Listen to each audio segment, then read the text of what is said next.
صرف اور وہ اللہ کا ہے. تو اس لیے اللہ ابھی تک ہمیں بچا کے یہاں لے آیا ہے.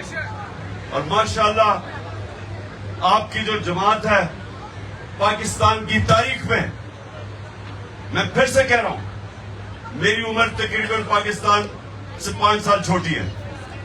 پاکستان کی تاریخ میں آج تک اس طرح کی جماعت جو چاروں صوبوں میں پہنچ گئی ہے، نیچے تک پہنچ گئی ہے، کسانوں میں پہنچ گئی ہے، مزدوروں میں، جو گھر گھر پہنچ گئی ہے، اور جو سب سے گھروں کے اندر خواتین کے اندر پہنچ گئی ہے، نوجوانوں میں، ایسی کبھی پاکستان کی تاریخ میں جماعت نہیں آئی. اور جس کی وجہ سے یہ سب ڈرے ہوئے ہیں. تو میں نے آپ رمضان میں میری کوشش ہے کہ جو میرے کارکن یہاں آتے ہیں میں ان کی تربیت کروں اور میں ان کو مستقبل کے لیڈر بناؤں. تو آج میں آپ کو لیڈر کی کوالٹی بنانا چاہتا ہوں کہ لیڈر کیا ہوتا ہے، اس پہ کیا صلاحیت ہونی چاہیے. تو سب سے دنیا کی تاریخ کا عظیم لیڈر کون تھا؟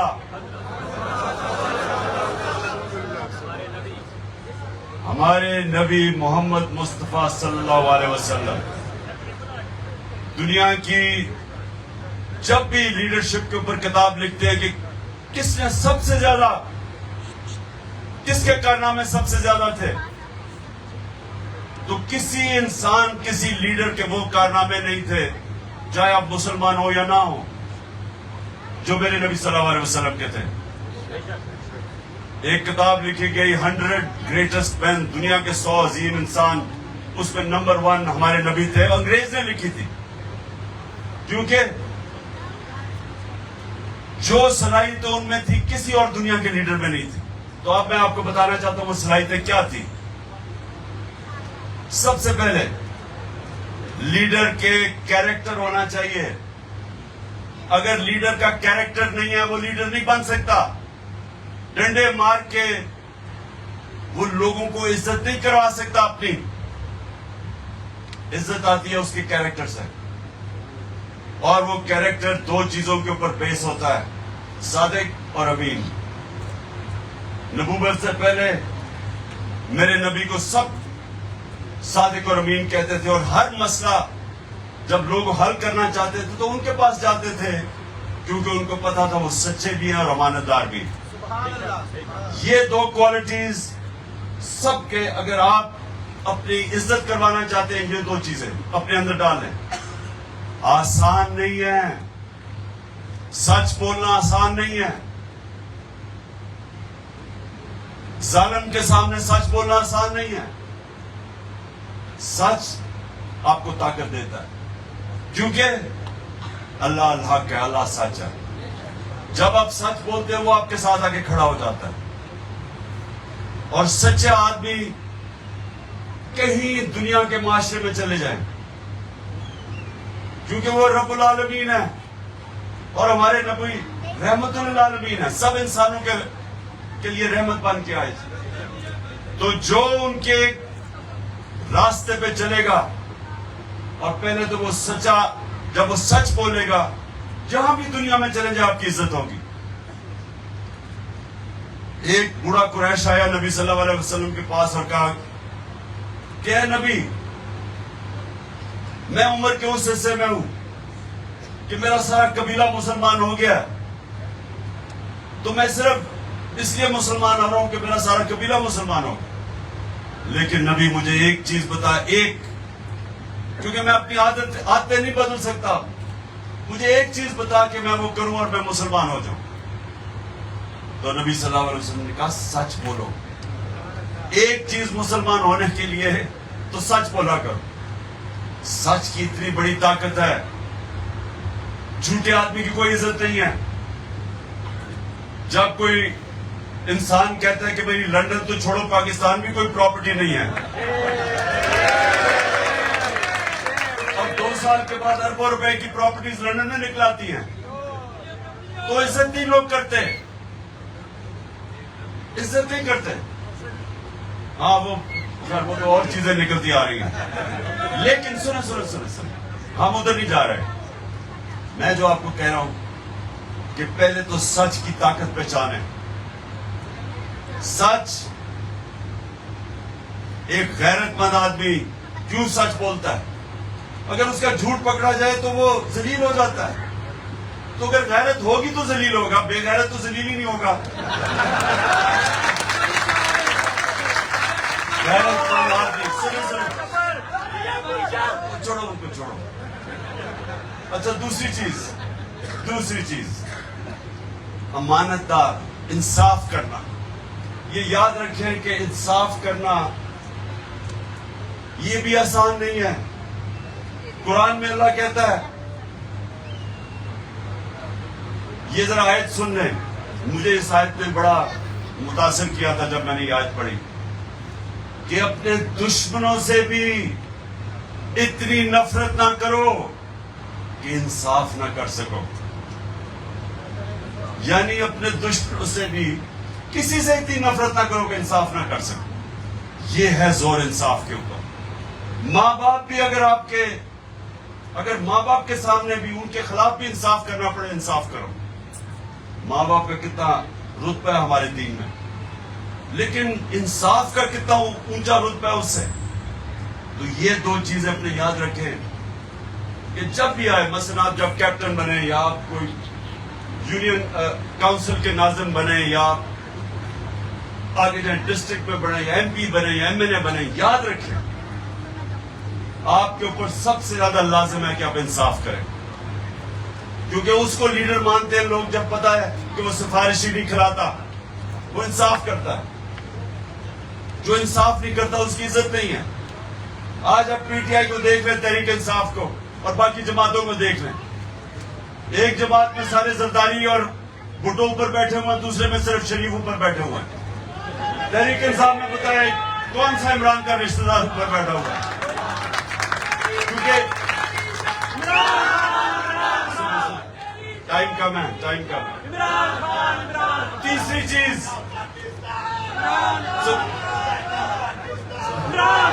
بس تیسری کوالٹی، دو کوالٹیز میں نے بتا دی. تیسری جو کوالٹی ہے وہ کہ بزدل انسان لیڈر نہیں بن سکتا.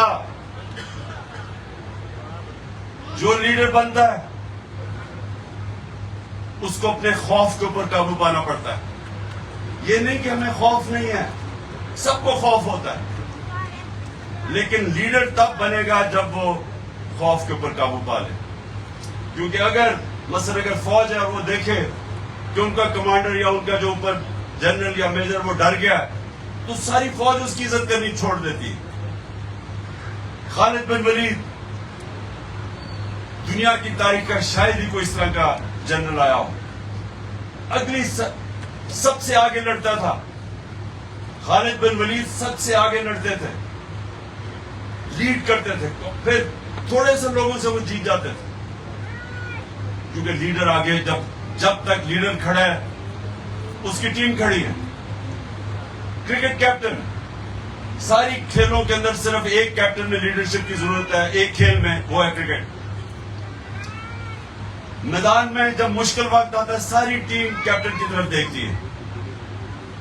جب ایک میچ پھنس جاتا ہے، کرائسس آتا ہے، ٹیم ہارنے لگتی ہے تو ساری ٹیم کپتان کی طرف دیکھتی ہے. جدھر کپتان گرا ٹیم گری، جب وہ کھڑا ہو گیا ٹیم لڑتی رہتی ہے. یہ کسی میں بھی، ہر چیز میں دنیا میں لیڈر وہ ہوتا ہے جو پریشر برداشت کرتا ہے، جو مشکل وقت پہ کھڑا ہوتا ہے، جو ڈرتا نہیں ہے، جو اپنے خوف پہ قابو پاتا ہے. تو یہ تیسری کوالٹی ہے. اور اللہ قرآن کے اندر جو ہم اب اس پہ جب عمل کرتے ہیں تو ہمارا دین ہی ہمیں طاقت دے دیتا ہے. کیونکہ اللہ جب یہ کہتا ہے کہ زندگی موت میرے ہاتھ میں، عزت ذلت میرے ہاتھ میں اور رزق میرے ہاتھ میں، جب یہ تین چیزیں جو سب سے بڑے انسان میں خوف پیدا کرتا ہے، جب اللہ کہتا ہے میرے ہاتھ میں ہے تو آپ کے خوف دور کر رہا ہوتا ہے. اور پھر قرآن کی آیت ہے کہ جو لوگ ایمان لے آئے ہیں اللہ ان کے خوف دور کر دیتا ہے. اور اس لیے جب نبی صلی اللہ علیہ وسلم نے مدینہ کی ریاست میں وہ عرب جن کی حیثیت نہیں تھی ان کو جب ایک قوم بنایا اور انہوں نے 2 سپر پاورز ان کے دیکھتے دیکھتے 10-11 سالوں میں وہ گر گئی تو وہ آزاد لوگ تھے, خوف سے آزاد ہو گئے, موت کے خوف سے آزاد ہو گئے. اور وہ لوگ آزاد لوگوں نے دنیا کی امامت کی, کئی 100 سال تک مسلمان دنیا کی امامت کرتے رہے, دنیا کی سپر پاور بنے رہے, لیکن بنیاد رکھی تھی مدینہ میں دنیا کے سب سے عظیم لیڈر نے کہ انہوں نے لوگوں کو آزاد کر دیا, خوف سے آزاد کر دیا. پھر یہ پیسے کا بوتا ہے, لالچ ہے, یہ سب بوتا ہے, ان سب سے آزاد کر دیا اور وہ انسانوں کو عظیم انسان بنا دیا. جو زمین پہ رینگ رہے تھے ان کو پر دے دیے. اور وہ لوگ پھر دنیا کی ہر چیز میں آگے نکل گئے. سائنسدان بھی سب مسلمان تھے کئی 100 سال تک, تو ہر چیز میں وہ آگے نکل گئے. تو سب سے پہلی چیز کہ یہ جو خوف ہے یہ آپ کو زمین پہ رکھتا ہے, یہ زنجیر ہے. خوف زنجیر کے باندھ پہ رکھتا ہے, آپ کو بڑا انسان نہیں بننے دیتا. کئی لوگ ہیں جو بڑا ڈرتے ہیں. مثلا جو سب سے پہلا آدمی جو سب سے اونچے پہاڑ پہ چڑھا تھا اس کا نام تھا ایڈمنڈ ہنری. اس سے پہلے جس نے کوشش کی تھی پہاڑ پہ چڑھنے کی یا وہ مر گیا تھا اور یا وہ فیل ہو گیا. تو سوچے کہ جب یہ پتا ہو کہ میرے سے پہلے یا مر گئے تھے کیونکہ بڑا مشکل تھا ان دنوں میں, آج سے 70 سال پہلے سب سے اونچے پہاڑ پہ چلنے کا, تو یا وہ مر گئے تھے یا وہ ہار مان کے واپس آ گئے. تو جب ایک آدمی ایڈمنڈ ہنری نے فیصلہ کیا کہ میں چڑھوں گا تو اس نے سب سے پہلے اپنے خوف کے اوپر قابو پایا, موت کے خوف کے اوپر قابو پایا. اور ساری دنیا یاد رکھے گی اس پہلے آدمی کو جو سب سے اونچے پہاڑ پہ چڑھ گیا, ماؤنٹ ایورسٹ پہ. اسی طرح سپورٹس میں, کرکٹ میں بتاؤں, میں کرکٹ کھیلتا تھا.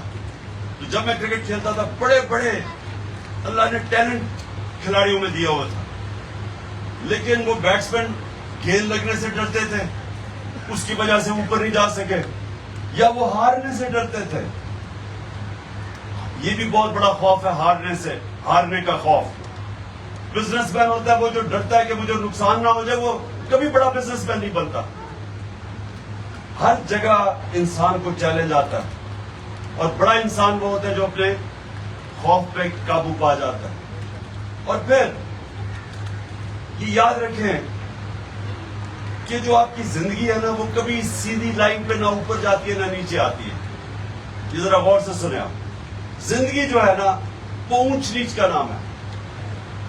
اچھے وقت برے وقت آتے ہیں زندگی میں.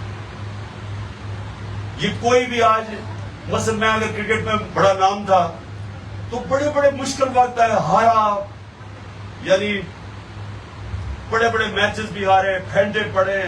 یعنی یہ نہیں کہ میں ایک دن اوپر چلا گیا, بڑی ہوتا کیا کہ آپ ایک جگہ پہنچتے ہیں, آپ ہارتے ہیں, آپ نیچے آ جاتے ہیں. جب آپ نیچے آتے ہیں اللہ پھر آپ کو امتحان میں ڈال دیتا ہے. واپس اوپر وہ آدمی آتا ہے جس کو ہار ہرا نہیں سکتی, وہ ہار نہیں مان جاتا, وہ پھر سے کھڑا ہوتا ہے. اور وہ سب سے امپورٹنٹ چیز اپنی غلطیوں کا جائزہ لیتا ہے کہ میں کیوں ہارا تھا. میں جب کرکٹ کھیلتا تھا سونے سے پہلے سارا نوٹ کرتا تھا کہ میں نے یہ غلطی کی, یہ غلطی کی اور یہ غلطی کی. پھر میں جاتا تھا پریکٹس کر کے وہ اپنی غلطیوں کو دور کرنے کی کوشش کرتا تھا. کئی ایک ہفتے میں ہو جاتی تھی, کئی 6 مہینے میں ہوتی تھی غلطیاں دور, کئی 1 سال لگ جاتا تھا, اور کئی میری ایسی غلطی جو 3-4 سال لگے مجھے دور کرنے میں. لیکن اوپر تب آپ جاتے ہیں جب آپ اپنی غلطیوں کا جائزہ لے کے محنت کر کے دور کر کے پھر اوپر جاتے ہیں، اور پھر آپ اوپر جاتے رہتے ہیں، پھر آپ کو نقصان ہوتا ہے، پھر آپ کوئی کرتے ہیں، پھر اور اوپر چلے، اس طرح اوپر جاتے ہیں۔ کوئی یہ ہم جب بچپن میں جب 12-13 سال کا تھا تو میں یہ سوچتا تھا کہ میں ایک میچ کھیلنے دیکھنے گیا ہوں، ٹیسٹ میچ، انہوں نے کہا جی یہ کھلاڑی کب ہو گیا، میں نے ہاتھ کھڑا کیا، انہوں نے مجھے کھلا دیا اور میں سٹار بن گیا۔ یہ صرف خواب میں ہوتا ہے، ایسے اصل زندگی میں ایسے ہوتا نہیں ہے۔ زندگی ایک محنت اور مشکل کا نام ہے، زندگی ایک جدوجہد کا نام ہے، اور جب تک آپ اپنے آپ کو چیلنج کرتے رہتے ہیں آپ سیکھتے جاتے ہیں اور اوپر جاتے رہتے ہیں۔ اور آخر میں جو لیڈر ہوتا ہے وہ اپنے آپ سے باہر نکل آتا ہے، وہ اپنی میں کو قابو کرتا ہے، وہ اپنی میں کا غلام نہیں بنتا، وہ اپنی میں اور میں کا بت توڑتا ہے۔ کوئی بھی بڑا لیڈر ہوتا ہے وہ اپنی ذات کے اندر جو اپنی سوچتا ہے وہ کبھی بڑا لیڈر نہیں بن سکتا۔ لہذا نبی صلی اللہ علیہ وسلم نے جب اتنی مشکلوں کے بعد سارا عرب ان کے نیچے آ گیا، سارے عرب کا مالک بن گئے مشکلوں کے بعد، تو عرفات پہ جب آخری خطبہ دیتے ہیں اور جب اپنا خطبہ ختم کرتے ہیں اور کہتے ہیں ہم لوگوں سے کہ بتاؤ کہ میں نے دیانت داری سے اللہ کو آپ کا پیغام دیا، کیونکہ آج میں نے آپ کا اللہ کا پیغام مکمل کر دیا، تو سارے ہی لاکھ لوگوں کی آواز آئی کہ ہاں نبی آپ نے دیانت داری سے اللہ کا پیغام دیا ہمیں۔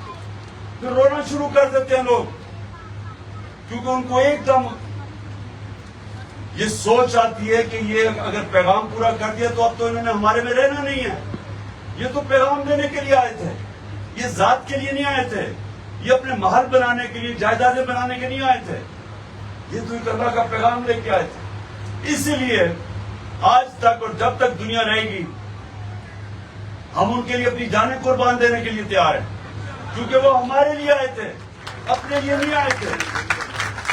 اور قائد اعظم